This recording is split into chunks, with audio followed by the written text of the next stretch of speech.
course, I have to bend over in this dress in front of everybody. Good evening. My name is Allie Linehan. I am one of 2 matrons of honor. The other one is 8 months pregnant in Kansas City with a little boy. Her parents, Tom and Nancy, are here. And Katie, I know, echoes everything I'm going to say in this wonderful speech. So before I get started, though, I know I speak on behalf of everyone in this room when I thank Frank and Janelle for a really good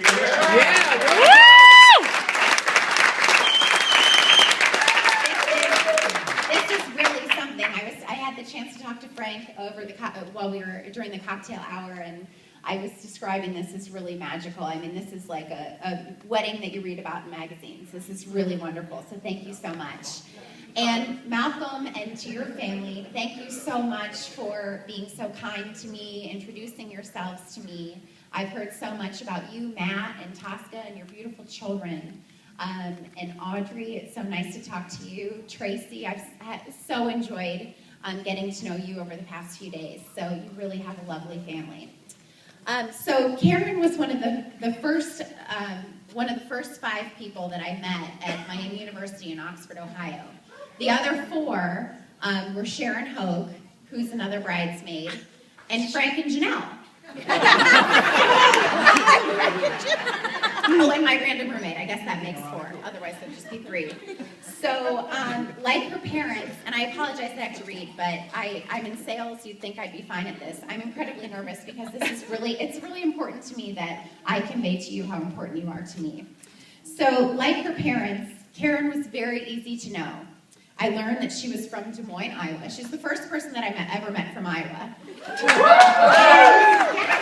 And played tennis for Valley High School, which I still find it funny that you went to a high school called Valley. I feel like it's more suited for Malibu than Karen was a devoted pre-med student, a talented singer in the choir, and sported a koosh ball keychain on her tan backpack, which I still can picture to this day. This is true. Koosh ball. Do you remember koosh ball?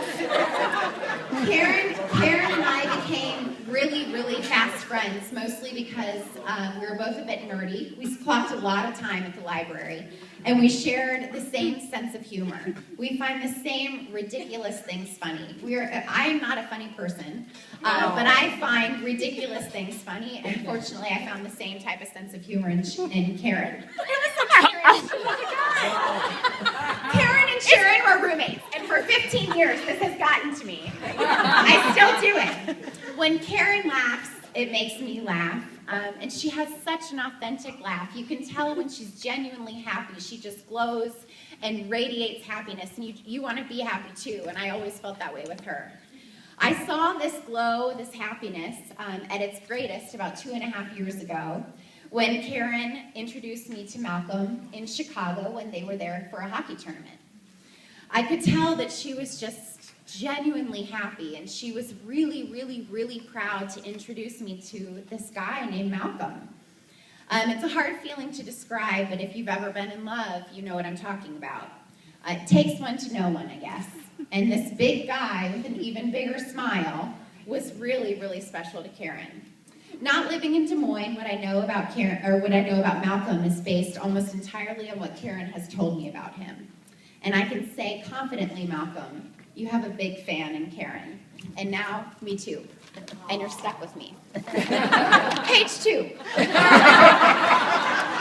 We're at the 4-minute mark. Okay, Sharon told me 4 minutes, so I'm doing okay. Yeah.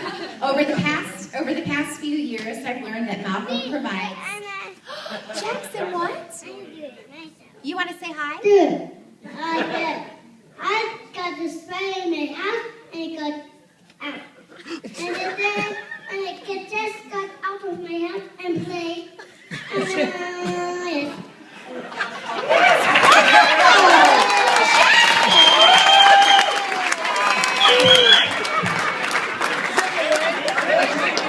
Ladies and gentlemen, that was impromptu. That was improvised. That was incredible. Jackson, good for you.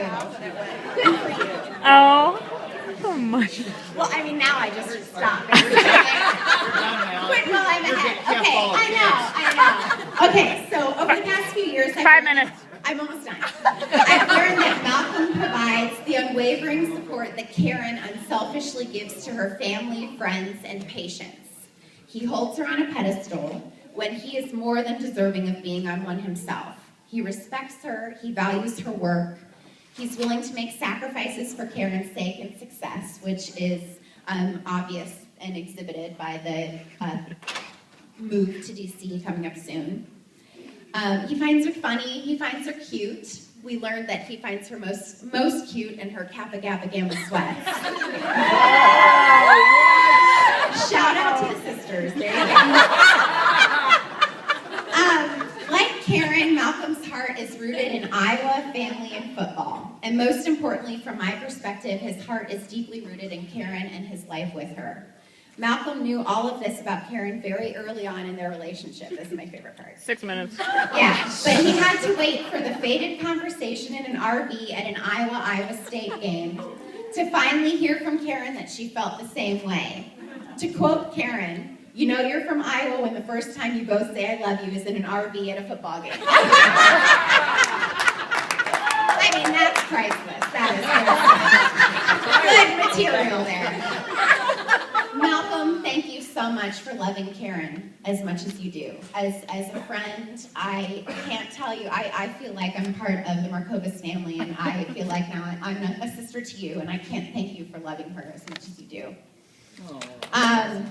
Karen, I did write this, but I assumed it would be true. You're a gorgeous bride.